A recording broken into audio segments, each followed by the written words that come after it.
ఇంకో విషయం ఏంటంటే మనకి డేంజర్ జోన్ లో ఆబ్వియస్లీ మనకి రితు చౌదరి ఉంది, ఫ్లోరా షైనీ ఉంది. ఆబ్వియస్లీ శ్రీజాని మనకి డెమాన్ పౌండ్ సేవ్ చేసిన విషయం తెలిసిందే.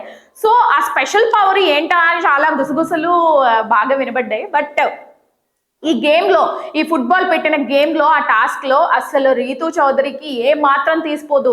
దుమ్ము లేపేసింది శ్రీజ. దుమ్ము శ్రీజ పేరుకి తగ్గట్టే నిజంగా చాలా టఫ్ ఫైట్ ఇచ్చింది.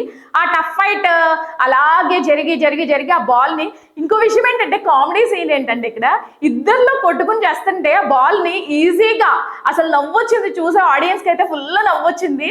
అంటే నాకేమనిపించింది అంటే మీలో మీరు కొట్టుకుని చావంటే నా బాల్ ని పట్టుకెళ్ళి నా టాస్క్ నా బార్డర్ లో నేను పెట్టుకుంటా అన్నట్టుగా ఫ్లోరెస్ వాళ్ళిద్దరు కొట్టుకుని చేస్తుంటే తన బాల్ తీసుకెళ్లి తన ప్లేస్ లో పెట్టుకుని లైక్ శ్రీజ ఫేవర్ చేయడం వల్ల ఫ్లోరా షైనీ ఆపర్చునిటీ వచ్చింది అనిపించింది. ఇది ఫెయిర్ గా అనిపించలేదు. బట్ ఇండివిజువల్ గేమ్ కదా, అది ఇండివిజువల్ గా ఆడినప్పుడు ఇండివిజువల్ గా ప్రతి ఒక్కళ్ళు ఒక వాళ్ళ ఇండివిజువల్ గా టఫ్ ఫైట్ ఇవ్వాలి. ఇక్కడ సమ్ మ్యూచువల్ అండర్స్టాండింగ్ వల్ల జరిగిందేమో అనిపించింది. But whatever it is, game అయితే నిజంగా చాలా బాగా ఆడారు రీతు చౌదరి, శ్రీజ. బట్ ఫ్లోరా షైనీ అయితే నాకు అంత అనిపించలేదు. మీకేమనిపించదు కామెంట్ బాక్స్ లో కామెంట్ అయితే చేయండి.